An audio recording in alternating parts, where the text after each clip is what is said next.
Wonder if the handicap has got hold of him yet. Errors Express, and as we were saying, Greville Starkey deputising for Billy Noons, who woke up this morning for a very couldn't feel his shoulder at all after that fall at Doncaster. 5-1 from 4-1, looking well in the paddock, quite heavily bandaged as you can see there, and I think what remains to be seen is whether he's going to handle today's ground.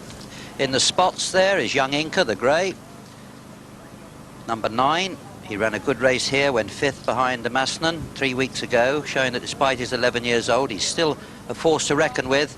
Earlier in the season, he stuck his old neck out at Ascot to get the better of Chummy's favourite. That was by a neck in July. He's ridden by Paul Darcy, and in fact he was going to be ridden by Ian Johnson, but Ian is another sufferer from Doncaster, and so Paul Darcy comes in for the mount.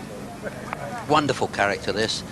He's won 15 times from 106 runs. He's placed on 18 occasions, and he's amassed in win and place money £95,922. So there's a lot of bread for a handicapper to win.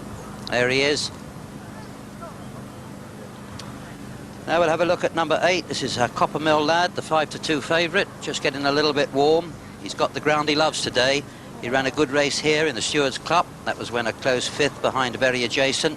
His last run was also here. That was 3 weeks ago, when just over 3 lengths 6 behind Masnan. And as I was saying, he'll have the ground he loves here. He's a lovely, big, burly individual. Jack Holt's done a great job with his colt by Ardoon, or Geldin, I should say.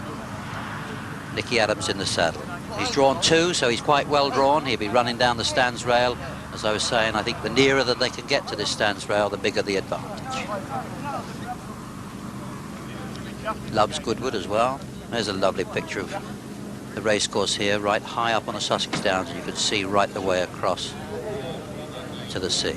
There on his feet, in fact, is Michael Wigham, the jockey of Mr. Lawson. But before we have a look at Mr. Lawson, let's have a look at the market.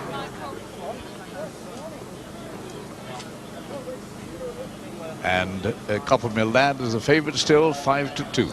Lonely Street and Eris Express 9-2, so Eris Express has come in half a point. Luna Bid 30-2, Young Inca 9-1, still going out. Silk's Princess 10-1, Green Dollar is 12, Tommy's favourite 14, and Mr. Lawson in picture now is 50-1.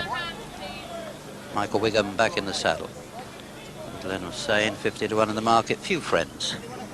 Number 6, this is Luna Bid. He's had a good time this season, getting his head in front 3 times, all over the day's distance.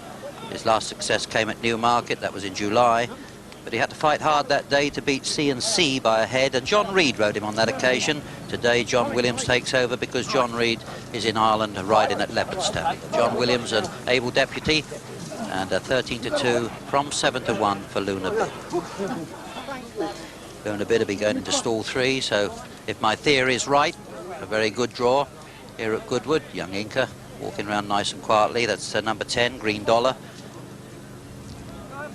Green Dollar, 6 furlongs is probably Green Dollar's best trip. Pretty speedy individual. He's won handicaps this year at Brighton in June, Folkestone, and they're both very sharp tracks, so this very sharp 6 here at Goodwood should suit.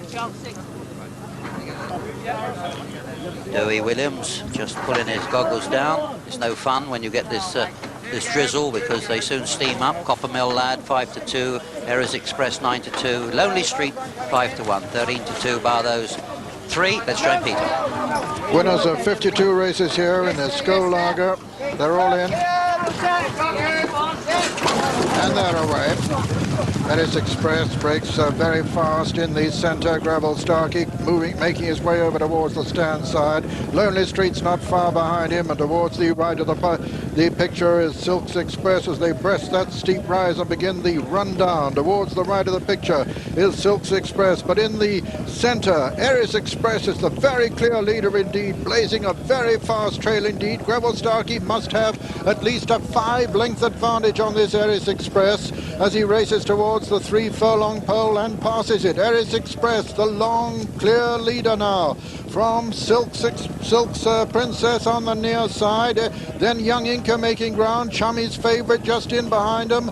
And Lonely Street trying to make ground, but got a tremendous amount to do. Eris Express is weakening as Young Inca comes to challenge him. Chummy's favourite on the far side. Coppermill Lad's beginning to gallop now. Racing towards the furlong pole. Eris Express and Young Inca. Coppermill Lad still coming there like a train.